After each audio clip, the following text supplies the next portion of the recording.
Whoa, folks, if it isn't Treading Grain Podcast with Brian Rector. And we're back after what's been another hiatus, I will admit, but let's face it, folks, we were traveling the world. Not really, we were traveling the country. We were starting school. We were flying home for a wedding. We were in South Bend, Indiana for women's volleyball for Michigan State. We were in Fayetteville, Arkansas to visit our favorite Olympian, Cindy Sember. We were in St. Louis, Missouri. We were here, there, and everywhere, folks. But we're back. We're back. And we're feeling really good about this one because I can't tell you the joy that I have when my guy, Corey Ito from the 97070, reached out to me and he said, "Hey, man," he said, "I've been following you and I've been seeing how your podcast is developing. And I have a guy who I think you'd really like to interview." And man, let me just say, quick thank you to Corey and quick thank you to my guests here today. To my left, I guess that would be vicariously. And we'll get into his introduction here in just a second. But seriously, thank you everyone out there for staying with us through 26, now 27 episodes of Treading Grain. We've gone through a rebrand. We've covered Olympians. We've covered Big Ten champions. We're now covering another professional, which I'm ecstatic to be doing.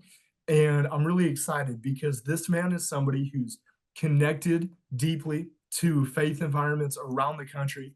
Off camera, we were talking about something that I'm really excited to dive into, but with Sports Spectrum, we'll just leave it right there for now. All of these kind of organizations that are doing a really, really good job at furthering the good news within the realm of athletics. So, with that being said, allow me to introduce my man, Brody Jessee, who is now just outside Washington, D.C. We'll get into why here in a second, but he was in Dayton, Ohio. This man is a flame throwing right handed pitcher who's working his way up to, Lord willing, the major leagues at one point here in the near future. But he was with the Gonzaga Bulldogs. He's topped out at 100 miles per hour on the radar gun, but now sits about 98 with the fastball down the heart of the plate. And I am so excited to talk about things involving his hometown, Anchorage, Alaska, the fact that he was the ninth highest draft pick in the MLB from the state of Alaska of all time. That's something that will be a point during the show. And relationship with his fiance, a little bit more of the reason why he's in Washington, D.C. But there are so many things that I'm ecstatic to chat about with you, Mr. Jessee. Welcome in. And how are you doing today? Thanks for having me. It's great. It's great. I enjoyed our conversation off camera, and I'm just ready to dive into everything. Dude, thank you for being here. And for me, I'm excited because you know what a conversation like this means? It means that we have a connection, dude. It means that there's a springboard forward into projects, into, life conversations, hard conversations as we move forward. So I'm really excited that we're able to build that. And, I, once again, we went shout out Ito. So we've kind of checked that box there. But that's a really good place to start is talk to me about how you got from, and I want to use this point so that we can go backwards and forwards from it. But talk to me about how you got to Gonzaga from Anchorage, Alaska. What was your recruiting like? And that's a big move. How did that occur? Yeah, so that happened through honestly just a single showcase that happened in LA. The Gonzaga pitching coach ended up being there, and I had accidentally signed up as a pitcher only. So everywhere else that I'd like looked at for colleges, whether like D2, D3, or even JUCO, they were all looking at me at like two-way or like third base or outfield or something like that. And when I was signing up, I for some reason put pitcher only. I completely messed it up. So the first day was just like doing workouts, hitting BP, and then they're like, if you're a secondary pitcher, go ahead and go over there. And so I threw a bullpen and I hit my first 90 that I'd ever hit. And I didn't know at the time. But so my pitching coach was back there and just starred my name. He's like, cool, you hit 90. Let's see him play tomorrow. And the next day rolls around, they go, hey, you're starting. And I was like, "What? I thought I was hitting." They're like, "Dude, you're a pitcher only." I was like, "Then why did I throw a bullpen yesterday?" So I went out and I threw in one game, and then I threw in another game, and I hit 90 in both the games. And so just like everything lined up, like I'd never gotten above 88 at that point. And so the pitching coach just came over to me after the second game, was like, "Hey, like your stuff will stay in contact." And so that's just essentially how it worked and how it happened there. And then it was just going through like playing in Alaska. The level isn't as high as anywhere else in the nation. I think part of the reason is because there's just not a huge population, and majority of the population is like football, basketball, hockey, and so like baseball is one of those secondary sports up there with honestly not the greatest coaching as far as experience goes versus the rest of the nation. But yeah, I was just lucky to get to a showcase and accidentally, sign up and everything. God works for good. Like I ended up going to Gonzaga, and so it's just one of those happenstance funny points that even my pitching coach and I would still talk about now. Man, man, that is just remarkable to me to Yeah, even hear that. And then especially grouping it in with how, there hadn't been that threshold of 90 before, and then there it was. And wow, that's pretty sweet, dude, to open up the conversation. I love it. But the reason I mentioned that at the beginning was because that's kind of the intermediate place for where you're at right now and then how you grew up. So, moving backward, I wanted to talk about being from Anchorage and growing up in Alaska. Like, talk to me a little bit about that. And what is your faith background, where it comes from, and then we'll jump off from many places from right there. yeah. So I grew up in Anchorage, Alaska, born and raised. Didn't leave that place till into high school and then into Gonzaga. So it's one of those towns it's like 200,000 people. So you'd think it's decently massive, but everybody knows everybody. It's one of those things. I'm like a fourth generation Anchorage born and raised. And Mm, so we have really deep family ties to the city. And so just growing up, it was a lot of running into people that are family friends. And it felt like a tight knit community of 200,000 people, which was just a lot of fun. And there's a lot of stuff to do outdoors, climbing mountains, like just playing any sports. The summer, like the sun's always out. So you're out there just playing with buddies. Like it was awesome to grow up there. And the other portion of having family up there was or being from Alaska is that my dad is from California, so none of his side of the family was remotely close to us. So it was really just my mom's side of the family growing up, and it was, I mean, when we're planning our wedding, Liza and I, it's literally just 12 people from my family. It's grandma, grandma, grandpa, aunt, uncle, their two kids, my mom and dad and sister. That's man. it. That's my family. That's and so it's really tight knit up there. It's a little pocket group, but it was really nice to have that foundation. My family's awesome, and they've just been amazing the whole way through the process of supporting everything. As far as faith background, my dad grew up going to church, but just kind of phased out of it as he left California to go to Alaska and play basketball in college. And he just kind of phased that out and didn't really go to church. And my mom didn't necessarily go to church, but they both shared like the Christian values. And so I grew up really fascinated with science. And so I was very much towards the atheist side where I was like, there is no God. God isn't real and science is the answer. And that carried kind of all the way into Gonzaga. Um, and I came to faith at Gonzaga, and it was this kind of long process. But I go back to Anchorage now, probably about once a year, maybe, and that's it, like January-ish time or December, for Christmas next year. Mm, And mhm. I do have some friends from high school that have like a Bible study group, and they go to church, and so it's nice to kind of get plugged in with that when I go back. Um, but yeah, that's kind of where that sits. Man. So I'm so fascinated already because of how you describe the process and how it took many years. And I'm presuming, research and learning and understanding and these incremental changes. Like, what would you say is because I know this is an area we could get hung up on, but I really want to talk about it for a second is what would you say was one of those things that you read or you heard or you experienced that kind of went, oh, we're here now, right? Like our perspective is different from what it was. Yeah, I think it was. So there's a little book. It's called A Case for Christ or A Case for Easter. They're essentially the same thing. It's by Lee Strobel, and it essentially lays the foundation for the validity of Christ. Because, like, realistically, 98% of the Bible could be wrong, but if Christ lived, died, and was resurrected, then that has a profound impact on our lives based on what he taught. Nothing else matters at that point. So it's really going through the crux of, like, the thesis of Christianity, the gospel. It's Mm, like, did Christ really live? Yes. Did Christ really die? The evidence is yes. And then did he rise to life and show himself to over 500 people and then ascend into heaven? Evidence is yes. And so when that was all true, and I believed it all, and I'd done enough research outside of the book. The book is a great foundation, but there's plenty more out there. And I was just sitting there, and Liza was a believer, and all of my roommates were believers as well. And mm, an advisor that ended up being my agent when I got drafted, believer. And so, like, all these people around me are asking questions, and it was just one of those aha light bulb moments where it's like, so what now? Like, if I believe that, what now? What are the implications? Well, the answer is read the gospel. That's your implications. And so it was cool. It was that flip of, like, I don't believe this to be true, to, oh no, it's true. What do I do now? Like, what does that mean? yeah. And so that book is amazing for someone, because it really is like this faith foundation of truth of, like, you believe this, nothing else is gonna, unless this is proven false, which it just will not be, then everything else doesn't matter. Like, this is your foundation of faith.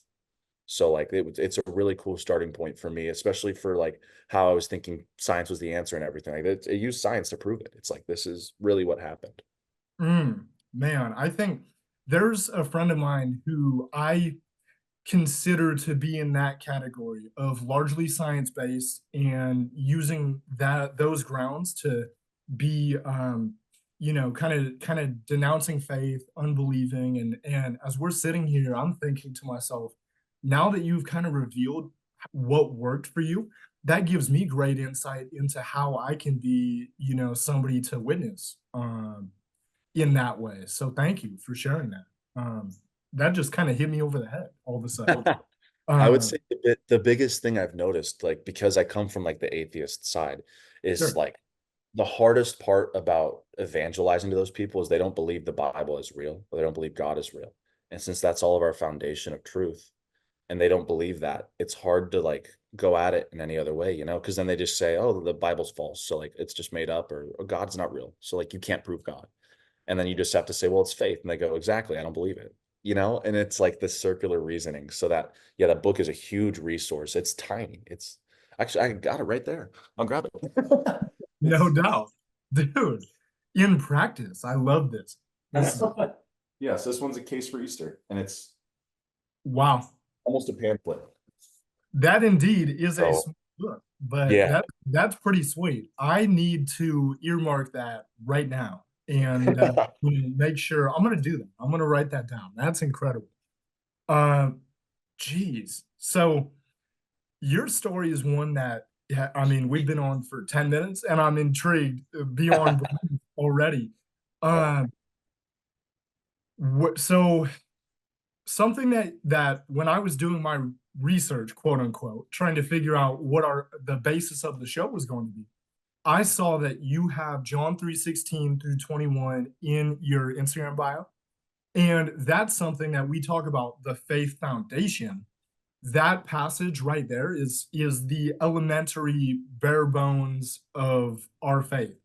Tell me why that's in your bio and kind of what when you are seeing scripture and diagnosing it, and what are kind of things that you look for to say, oh, that's important in practice, and that's something that I can share and be can be of use to me with snap of fingers. Yeah. So there's a two-part answer actually to this. So John 3:16, very popular verse for good reason. Um, and it kind of sums the gospel up in one verse. I had a friend in high school who was a strong believer back when I wasn't a believer. And I looked up to him on the baseball front as a human being. Like, I don't have any brother. I have one sister who's older. I didn't Mm, have an older brother. He was like my older brother. Um, and so I always, like, hung out with him. I looked up to him and everything. He went to junior college, for baseball, and he ended up getting killed by a drunk driver his freshman year. I was still in high school. His bio, John 3:16. He always talked about John 3:16. And so that when I started struggling with faith in at Gonzaga, which was I think only a year after he'd passed, I every time I would be like thinking about something, and I had to walk back and forth from campus because I didn't have a car at this point.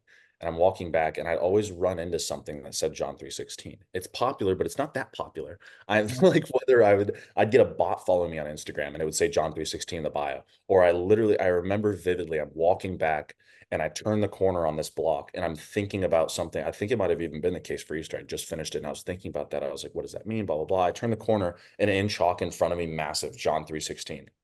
And I'm just like, what is going on?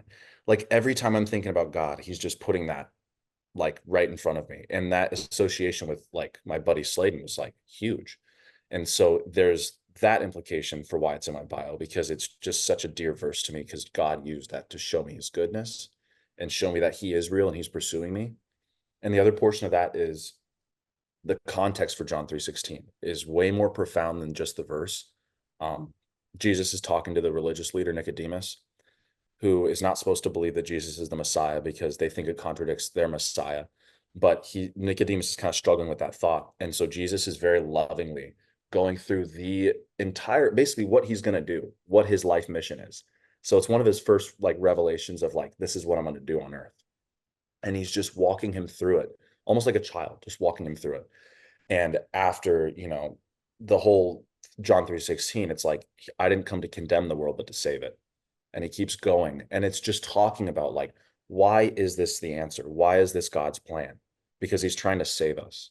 It's not just to save people that believe and condemn people that don't. It's to save those that believe because we're all condemned.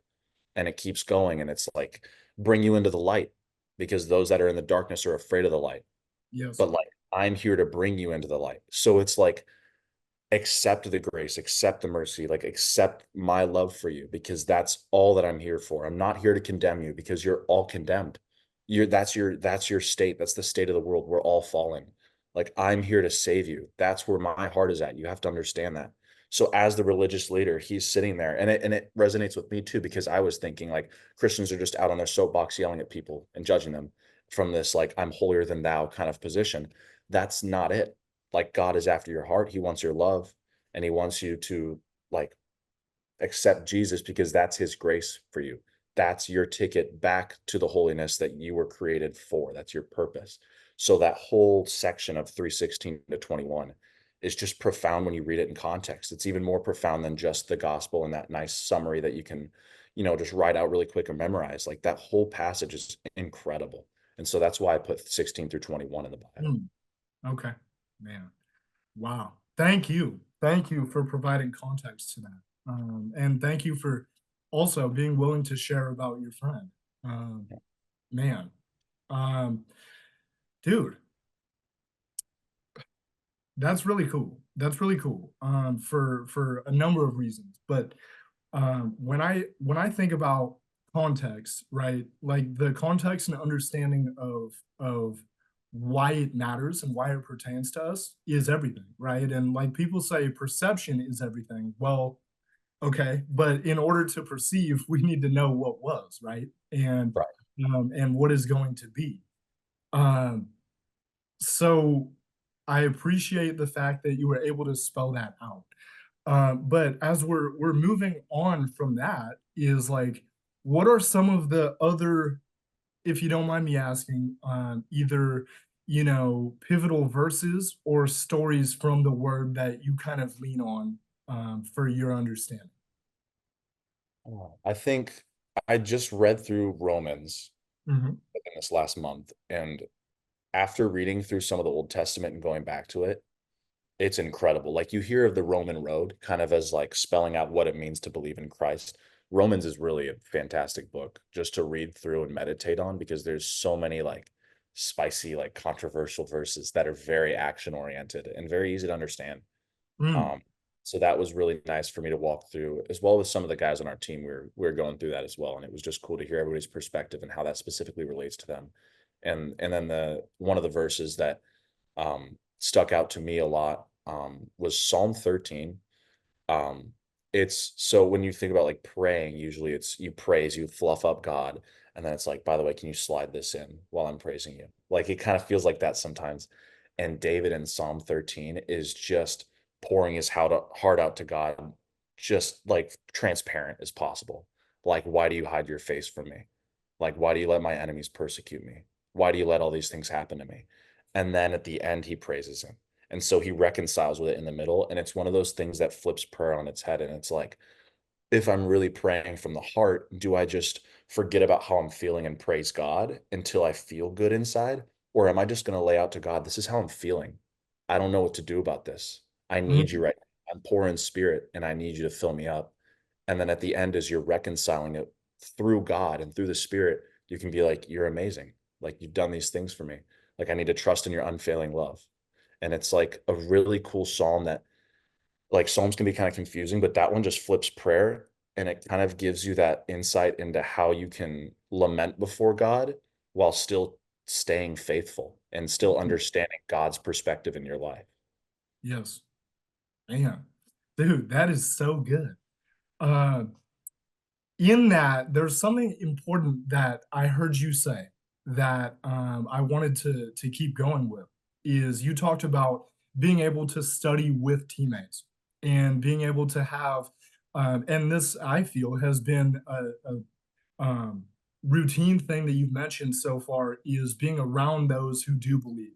And so, as because the major leagues, the minor leagues, right, the institution of baseball is set up so that the developmental path has you moving around, being in different situations, different teammates, making those changes, switching location. And I feel like the one way that you can stay stationary and grounded is through the word and through prayer. Talk to me about what the culture has been like around faith on the different teams that you've been on as you've been embarking on this process and making those moves. Yeah, I've been super lucky. Like God has been so good to me. I have this year we had a lot of believers and not only believers, but people who actually sought after God and like strove to be sanctified in Mhm, God. So we had Bible studies every either Thursday or Friday, depending on, travel, whatever our times were to show up. And we would just get together and read and we'd go through Matthew or we'd go through James and we'd just talk and we'd pray together and even at so baseball chapel is a ministry through baseball that every Sunday they'll have a chaplain come in for either team and they'll take like usually an hour before the game, they'll take you in a side room and they'll just like kind of preach to you a little bit, but more so just like here's scripture and here's what this is saying and here's how you can mm, apply it to life and pray. mhm, It's like a because we play on Sundays, we can't go to church. So it's like a mini church kind of with all your teammates. And the chaplains never failed to talk about how amazing it was that we had so many guys coming because at one point, I think it was the last chapel of the year, we had like 16 guys, which is absurd. And it's both English and Spanish just coming together. And like mm. it was just amazing to see how many guys were truly seeking after God and I've just been super lucky in that space. And so it's been instrumental to have that sort of community when everybody's moving around. Eventually you will lose that community just moving teams, because that's not always how it is. But I think it's important to just kind of be a witness as you go through that and kind of like be confident and bold in Christ because that's how you find those types of people on the team. And that's how you break them out of their shell of just being like, whatever, I can't go to church till I'm back home and kind of get them into a group. And I think we had a lot of guys on our team this year that were really willing to do that. So that was really like it was a really fun year. And we all had amazing like relationships, even with like the non-believers or whatever, like Mm, just had really good vibes on our team. And I think that was probably a big part of it. Like we were showing the light of Christ on our team. And so yeah. Okay. Man, yes. I think that's tremendously important is to be surrounded by those who do believe, but shoot, also those who don't. I mean, the fact is, we're aiming to live in a representative population, right? And like be that light regardless of the conditions that surround us. But where I wanted to go with that is shoot, when you are having a conversation with somebody who is, uh, you know, mulling over the ideas of faith and thinking through things from their own lens and looking at. uh, being interested, being intrigued, what are some of the key points that you like to kind of hit home, that you like to mention, that you think, go without saying, importantly? Yeah, I think like pointing out and dispelling some of the lies is one of the key aspects of talking to anybody because we have been blessed with the word of truth and that's been preserved for us. And a lot of people, like it's a massive book, so a lot of people aren't going to read the whole thing. And so the point is that like there's a lot of lies out there about it, whether it was this Bible that was created in the 1400s, or there's like no evidence for it, or whatever it may be. And it's kind of just when you're talking to someone, like just listening to them intently for specific things that don't line up with the Bible and what it's teaching, or just in general doesn't line up with what's true, and Mm, just like lovingly pointing those things out of like, why do you believe that? Okay, well, that's interesting. Like I've heard of it this way, or just like, because that even whether you're a believer or not, like you're always believing some sort of lies in your life that are leading you astray from the love of God. And so it's about like understanding those and pointing them out, whatever they may be. mm, no doubt, no doubt. Have you so I think that's important because as you said, there's always certain things that you're struggling with that are, lies being told, whether at the forefront or somewhere in the background. If you wouldn't mind me asking, Brody, what are some of the things that lately, and doesn't have to be in great detail, but that you have been walking through in recent memory that are important to you to your walk in this moment? Oh, that's a great question. I think I've been really having to be intentful with prayer lately. Because I think one of the lies I could believe was that like prayer wasn't as important as it is, or you didn't have to be like there's that quote in the Bible, like pray without ceasing. Yes. And it's like, how do you possibly do that? And so you think, oh, well, I can't pray without ceasing, so I must just like pray before dinner, or I might just pray before night. Like I think the one of the things I've been dealing with was just being bold in prayer and just constantly seeking God, um, instead of instead of believing the fact that because I can't pray without ceasing, then that means that I just pray at these specific points and it becomes a routine.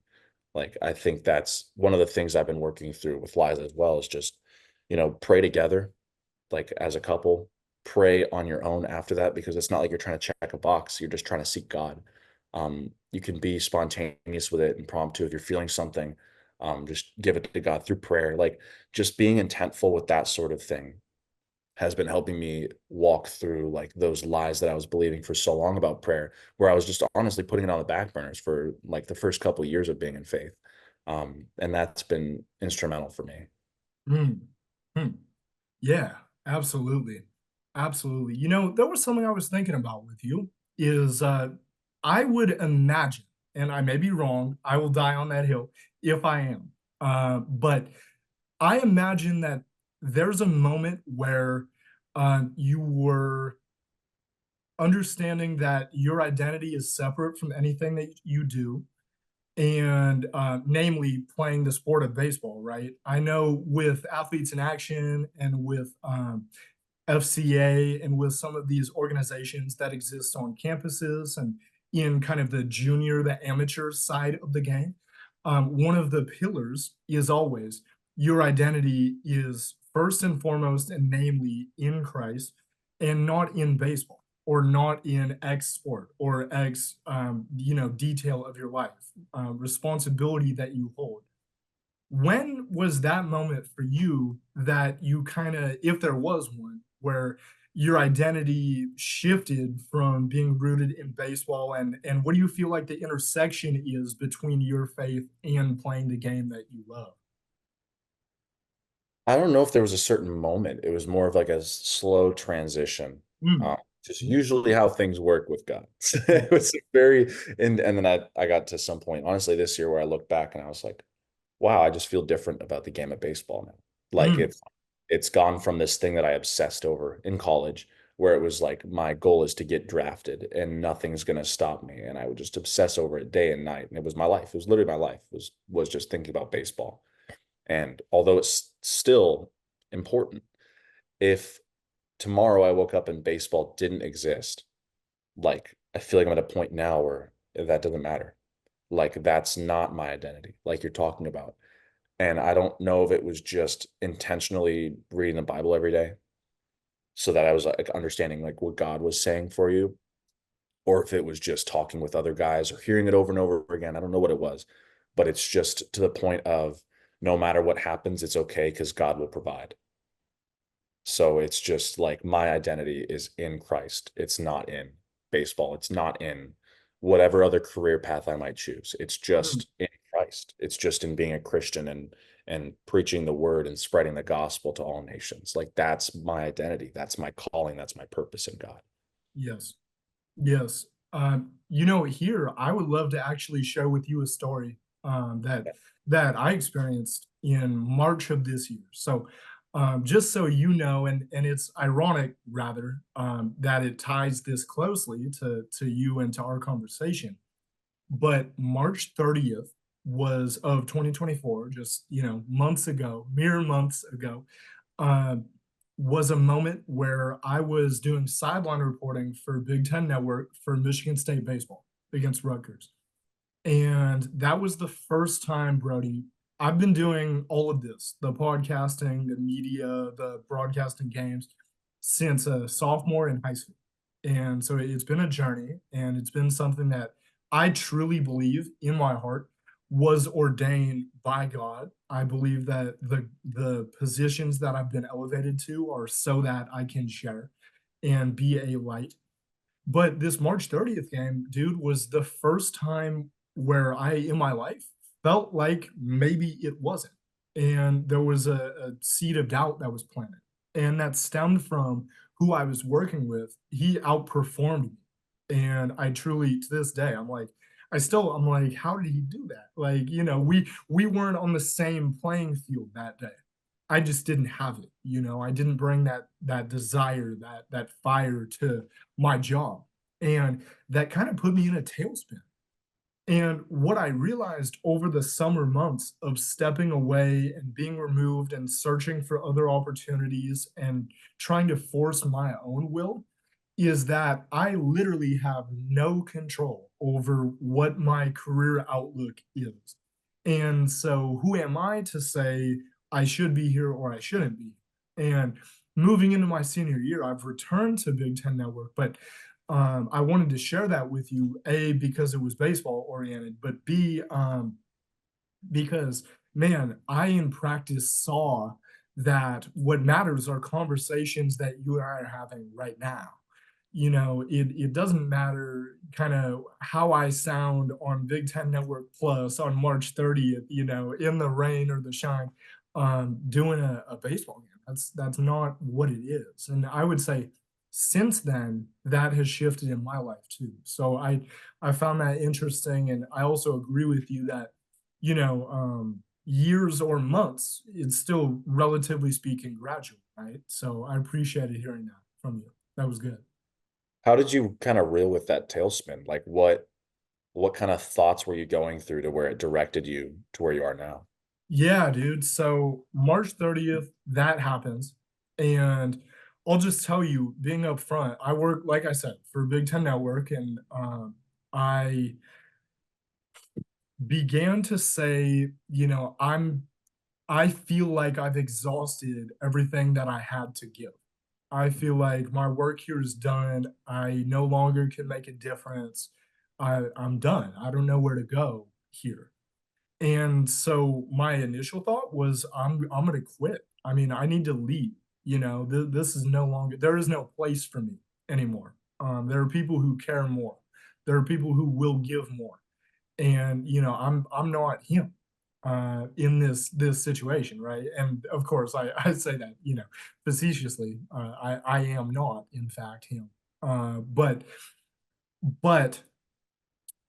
from there, the next week, because that was a Saturday game, the next week I went into the office and I was seconds away from quitting the job. I walked to my boss and I was beginning to speak, and I got a phone call and it pulled me away, and I never told him. And so we're at this moment where I'm that emotional, I'm ready to leave, and this phone call pulls me away. And I say to myself, well, shoot, that may be something here. So let's watch it. Let's see how this unfolds. So I keep going for the rest of the year. I don't tell him a word, and I finish out the year, graduate with my communications degree, reset, and have the summer to work at a golf course, have podcast conversations, travel, like I said at the outset of the show, and figure these things out. And that whole entire time, it was like, dude, I'm not broadcasting games. I can't guarantee that I will ever do another game because between you and I figured in my head, I crafted this plan. I will just take another job and I won't come back. And so I literally, Brody, I went as far as I took a job in NIL and contract negotiation with a firm in Fort Wayne, Indiana, because that's how bent I was on not coming back. And I was there for a week and a half. I was there for 10 days. And during that time, I flew home to Oregon. When I was home, I texted the boss of this new job and said, "Hey, I'm home. First time home since January. It's July now, so I'm going to tune out. I'm not going to be paying attention to you all because let's face it, I'm an unpaid intern who's working, online, remote. Like I'm all good. I'm gonna spend time with my family and be in my word, and that's it." Yep. So I get home and I'm hanging out, and this thought can't escape me of you're doing the wrong thing. Like this is not for you. I'm like, shoot, okay, wow, like we need to talk about this. And you know what I realized, Brody? Mm. I hadn't one time, not once, had I prayed about leaving Big Ten or accepting a new job. Not once. And I take this job, and immediately in days, I'm feeling like I need to reevaluate because something isn't working here. So I'm like straddling the fence here at home in Oregon, removed from everyone, and just like on my knees, literally one night. I couldn't sleep. So it's 2 a.m. in the morning. I'm on my knees saying, what are you revealing to me, God? Like, tell me what this is. And that next morning, I woke up and I quit, dude. I quit that new job and I went right back to Big Ten and no one knew a thing about it. And Mm. what's funny is here's what's amazing about this whole thing is 3 weeks to the day after I quit this new job, I was named the lead commentator for Michigan State volleyball for Big Ten Network for my senior year. And Wow. it's pretty funny, right? Yeah. Because I was going to give all of that away and say, this is the first time where I no longer need this in my life if this is, how it's going to be. I mean, good or bad or ugly, I was at a vulnerable spot where it's like, okay, for the first time in 7 years of trying to work on this craft, I'm done. Like I will just give it away and I will pursue you. And I'll quit the job. I'll be done. That's it. Right. And 21 days later, I'm now elevated into a higher role than I had ever assumed before. And now we're here. Now, since Yeah. then, I've interviewed two athletes for the podcast. I have, been a part of the highest watched game in Big Ten history, network wise. That was volleyball, Michigan State, Nebraska. You know, Oh, that's it's sweet. it's just been out of this world, Yeah. and every step of the way, it's been the realization of that was the first moment that I had had in my life where I tangibly tried to control my own destiny, and I got my teeth kicked in bad. Yeah. I mean, so much so that it went so far south. I mean, I didn't know what to do. And that escape was being put in a position where it's like, no, this is what I had for you. You just weren't faithful, right? And Right. had you known that this was coming, would you have reacted the way you did? The answer is no. but that's immaturity, right? And I grew up a whole lot over that summer season through that. Mhm. That's cool. Yeah, it's just cool how, like, God knows the plan. You don't. Like, and that's the reliance. That's the reliance he calls us to. Just to Yep. be patient. Just to be patient, wait on the Lord. That's just cool, man. That's cool. Yeah, because you've grown from that. Like it was now you're gonna look back in a few years and be like, that was such a little hiatus, but like that brought me so much closer to God. Yes. That's crazy, man. Yes. And you know what? uh what's really funny is we talk about growth. Uh dude, I like you wouldn't believe this. Like check this out. I'm just gonna show you this right here. Mhm. This is my desk right now. Live in Grace, Walk in Faith, or Walk in Love by Bob Goff. Yeah. Dude, I have Jefferson Bethke, Jesus versus Religion. Uh, I got my word right here, and dude, I got Gospel of Mark right here. And what's ridiculous is like this is all on my desk. These are all things that I've been in this week, these last few days, this last month. Is like, man, there's never been a time in my life where that's true, where I can look at my desk and go, okay, you're actually walking with him now. Yeah. And this is a great place to be in. But Yeah. It's so gradual. It is. It's like you walk along the path, like Jesus is walking with you. And then you eventually look back, you're like, I've come a long way. I'm really far down this path right now. I don't that's know right. where I'm going because it's dark ahead, but I look back at what was lit up and I've come a long way. It Yeah, is, it is like that. It's cool. It's cool. You just trust and then you see the fruits. that's right. That's Sweet, right. man. That's sweet. Dude, so you're in a time of off season right now, as I'm understanding it. Mhm. What are some of the ways that you're staying active, dude? How are you conducting yourself when you're not on the road, when you're not, after a brief hiatus there, we had to work that out with letting Miss Liza back into the apartment. But um, but I do have a question for you, Brody. Is okay. We've talked about kind of the beginning of the journey. We've talked about what it's looked like since you've been drafted and where you're getting to. But I would say, is there kind of are there goals or metrics that you are trying to hit as a player as we're moving forward? And like how much emphasis are you putting now on making it to the pro game, to the big squad, to the highest level? Good question. I think there's multiple things you can aspire to at this point. So the minor leagues is a decently large organization within itself, and they give you about a year at each level, which pans out to about 5 years to the big leagues. And I'll be going into the third year.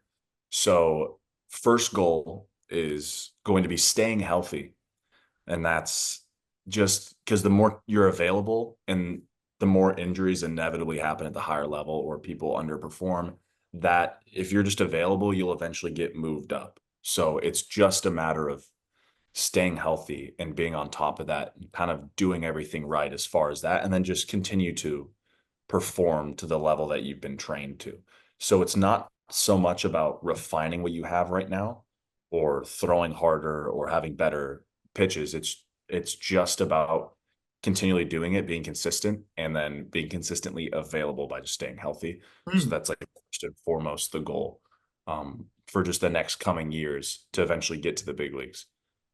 Because that's still a massive goal. I don't think God has given me this platform just to kind of be content with being almost there and being able to taste it and call it quits. I think it's just more so of like, just stay healthy, continue to pray for health, continue to do everything to try and set yourself up to be healthy and just kind of let everything take its course.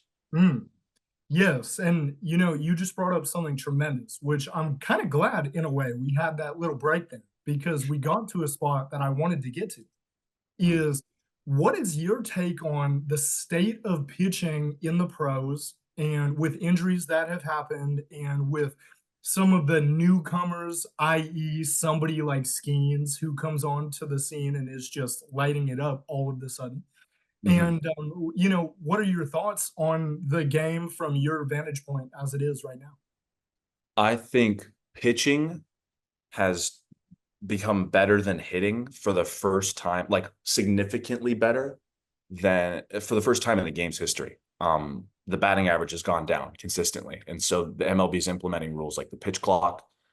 They're implementing a number of picks that you have to do. 10th inning, there's a runner on second. They're trying to create offense because it's just not happening organically because pitchers are just getting a leg up on hitters now with things like analytics. So it just allows pitchers to be better. So I think we're at a really exciting point for pitching. I think like the hitting had the boom in the 90s with all the steroids. That's right. And now we're in the analytics era to where pitching is getting its shining factor. And it's cool to watch as a pitcher in the organization to watch as I'm trying to get to the highest level. The average fastball velo has gone from like 91, 92 to 95, 96 in the big leagues. And Mm, over the last like 4 or 5 years. And that happens just because of analytics and just figuring out actually how it works. So it's interesting to watch. It's cool to see guys like Skeens just come right out of college and go into it and absolutely dominate. And I think that just kind of goes to show that we're on the right path as far as pitching, and it's just going to take hitting to catch up for the game to become something really spectacular. And it's already starting to happen. So I'm excited for baseball in general in the next 5 to 10 years because I think it's going to get to a seriously high level of like athletic competition. sure.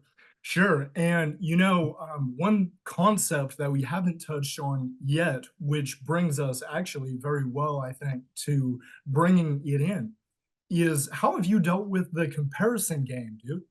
Is that something that has played into your journey? And how difficult or not is it to look at a guy like, let's just keep using him, to look at somebody like Skeens and saying, okay, well, he's blowing it past people, 2 years removed from the draft, not even. What has that been like for you to stay in your own lane, commit your work heartily to him, and not survey the field and kind of see what else is out there? Yeah, it's a good question. I think there's a lot of other guys will struggle with that specifically more than me. I think because I've just always been in that underdog slot to Mm, where it's not like I need to compare myself. I'm always playing catch up anyways. mm, So for me, it's a little easier just intuitively to not necessarily get caught in the comparisons, but it definitely still happens with guys that are maybe in your same draft class that just start to excel out of nowhere. And you just sit there going, how are they doing this? And like, I feel like I might be doing the same thing. And there's those little thoughts that come in. Obviously, when you see guys succeed, there's that excitement for a guy that you really enjoy being around and you love him. And then there's that, I need to catch up and the oh no moment of am I getting left behind? And I think it is just like staying within yourself and your goals, like have the foundation. So like what just as we talked about, like the foundation of faith is Christ. Like my foundation in baseball is just stay healthy and do what I'm already doing. Like, and that's just gonna play out. So it's just like going back to the foundation when you start leading astray into all these different avenues that are going to take away from what your goal is. yes. Yes. And as I understand it, you're what, 24 now? 23? I'm going to turn 24 in December. Yeah. Okay. Yeah, yeah, yeah. Cool. So the reason I bring that in is like, dude, you're still young in the game, man. I mean, you're just at the outset of this point. But I was curious if you have given any thought to what things would look like when the game is done and what those next steps would be. Yeah. I think there's a certain amount of peace that comes from the saying like God will provide. Because at any level, like it's just everything's going to work for his good if I just continue to remain faithful to him. And so at a certain level, it's kind of just let's ride this wave and let's see what happens. And let's see like the extent of God's goodness in my life through this avenue. Um, and so there's a level of peace to just that thought in general. One of my passions, I wouldn't say outside of baseball, but outside of playing is coaching kids. I think it's really heartwarming to see someone who really cares about something and you just help them along the path and mentor them. And I think baseball is an easy avenue for that just because I am from Alaska where there was no knowledge on the game and playing catch up. through all the years of trying to learn and catch up to everybody who already knew stuff. And so just being able to provide the information that I'd stockpiled from all these other mentors that I had and pass them on to the next generation of young players, it's fulfilling. It feels really Mm, good. I did start a business called Fuel Vault Baseball with three of my buddies. We all four just started an online training business, and it's going well. And we have guys doing well, and we have this community of guys that we've set up to just kind of share wins and help just share information, just put it all out there, no gatekeeping, and just see what guys can do. And I think that's just been really fulfilling. And I would certainly love to continue doing that after I get done playing, because I don't there's a never ending supply of high school baseball players or any aspiring baseball players that want to go pro. There's a never ending supply. And so it would just be fun to work with kids and see like what they're capable of. yes, undoubtedly, and I'm glad that you mentioned it. So plug Fuel Vault Baseball 100%. Uh, is there anything we talk about the coaching and the teaching process? Being that you are seated where you are as a Christian, somebody who's following the Lord with heart, is there anything that you've been able to identify about your teaching, coaching philosophy that's different because of your faith? I think with I think there's been intentionality with all four because we're all four believers. Okay. Um, and these guys are three of the guys I went to Gonzaga with that actually I was living with them. They're the ones that helped me walk through faith at first. Wow. I There's intentionality going into it about providing value for the kids and not just taking money. So that's been beneficial for kids because when we talk to them, like they'll say things, their parents will say things like, "Oh, I thought it would be more expensive," or "Wow, that's great. Like I can't wait to get started." And when they're in the program, they don't feel empty. And it's just because we're striving to try and provide something that's valuable. We're not just trying to take money. So that's like the core whenever we're having meetings with each other. It's like, how are we going to provide value? How do we increase our value within our stuff? Because we don't want to just get the cash grab or have this program that's like um I don't know, half effort and then just take money and try and make it automated or cookie cutter. And that's not to plug it and be like, this is amazing, but it's more so just like our heart going into it isn't just to make money. We just thought that we could provide a lot of value to kids that were in similar positions to us. Cause I was from Alaska, another guy's from a small farming town in Washington, Yeah. a guy from Idaho. And it's just like all these guys from the outskirts that had to learn everything from sources that weren't exactly reliable. And so we just kind of want to be that mediator and I think just from like there's that level of like objective truth that we're basing all of our stuff off of, which is just don't take money from people to take money, like actually provide some value for them. You can be compensated for your work, but you're first and foremost trying to help somebody out in the first place. Yeah.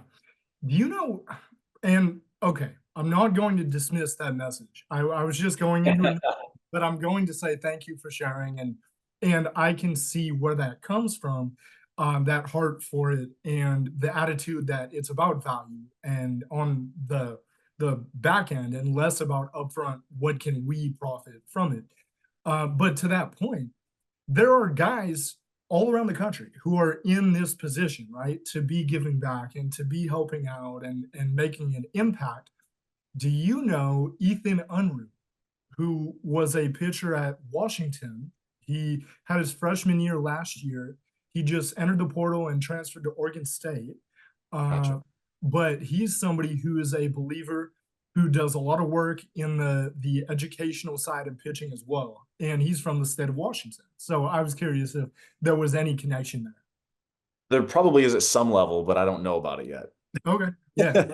Yeah, for sure. No, that's sweet. I would, if wanted, I would love to connect you guys, Yeah. because he's somebody who I've talked to about all of, my work with the podcast a few times. So Mm. that'd be cool. I love seeing those marriages happen, of guys who are working for the same purpose under the throne, at the foot of him, doing good in their vessel. So Yeah. I want to see that continue to happen. You Yeah. know, we bring up, Brody, the word marriage. I think that's a really great time to talk about your engagement, actually, to your fiance Liza, uh, Yeah. who, that's largely the reason why we had the hiatus during the show was was to go and let her back in. But is she standing by? Is she does Is she she want standing to? by? She might be. Okay, no doubt. But man, I know that she's somebody who went to school with you at Gonzaga Mhm. and now is in the professional soccer game. And I wanted to know from your point of view, what has it been like to be walking through the scope of professional sports alongside somebody who shares your value of faith, but also is in that scenario where you're working towards something and trying to get, more time, advancing through levels, kind of following the same process, the same steps. Yeah. I mean, I think it's been hectic. Mm, I think mhm, it's been hectic, but it's been really rewarding. sure. I think her main difference to me is when she got drafted, she's right on the team. So Mm, there's no like minor leagues for it's literally you're drafted, cool, you're right on the team. So for her, she came into this culture who she's been very fortunate as well. She goes to church with her teammates and they have chapel as well. And they have a lot of wow. believers on the team as well, which is not very common in women's soccer. And so she's been blessed in her position and I've been blessed in my position. So it's cool to kind of share, I don't know, the certain ways that God's working in both sports and through the people on our team and kind of reel with the differences between college and pro ball. And I don't know, just walking through that with not only just someone who shares the same position, but like someone who I love, like I want to spend the rest of my life with. It's just cool to kind of walk through those stages of life together. The part that does stink is that our schedules are inflexible, they're completely rigid, and there's no way we can see each other more than like 4 times out of the year. So it's a lot of long distance, and that part really stinks. But it's just cool to kind of see how God is taking this position that's very abnormal. And when he's saying like two will become one flesh in marriage, like this is going to be something that's very difficult for us. But God is using our specific positions that he's elevated us to spread his word and his goodness Mm, and his love to those around us. And it's just been cool to kind of walk through the different ways that God's doing that, whether it's from a distance or from close. Just kind of, it's literally us getting spread out into all nations. That's what's happening right now. So yeah. it's unique, but it's powerful. Mm, mm. And so you talked about the few times per year, let's say that you get the chance to be together and to connect. How tangibly have you guys been able to navigate that? What are some of the practices that have been put in place to get through that long distance? I think it's just been about being intentional with time. So Mm, we only have these certain amounts of time where we're available because not only are we separate, but she goes to the facility at 7 in the morning and I play my games at night. So there's this block in the morning where she's busy, and then I have the block at afternoon and night where I'm busy. mm, So it's about, taking that free time at the complex to step aside and call her and read, or it's about at night calling each other and praying together and talking and decompressing our days, or it's just choosing to spend the time together when it's maybe not the most convenient, because not only is that the priority, but just in our hearts, that's where we should be, whether we are on the day or not. And I think that intentionality of getting time together, just in the same way you'd be intentional with God and have prayer time. Like it's the same way of being intentional and seeking some time together, quality time, not just, hey, how you doing? Good. How you doing? Good. Okay, see you. But more of like asking questions, how are you doing really? Do you want prayer for anything? Decompressing the day and just having some quality time. Like we'd hop on Discord and just hang out for a couple hours and we could like watch a show or play a little game or something, and just hang out like we would in person. That's been really beneficial for us in having a relationship that's in distance, for such an extended period of time. mm. Undoubtedly, undoubtedly. And thank you for sharing, dude. Yeah.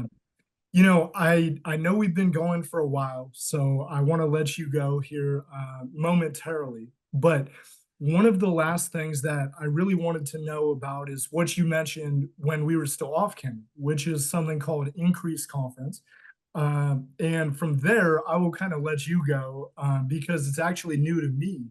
But I would love to know more about what that vessel has meant to you and kind of how you've been engaged in that environment that increase produces. Right. So there's fundamentally the ministry is called Pro Athlete Outreach, and it works through multiple avenues of professional sports in the NHL, NFL, and MLB sphere. And they hold a conference every year where they bring a few pastors in, a worship group. So like North Point Worship has been coming the last few years, and they're incredible.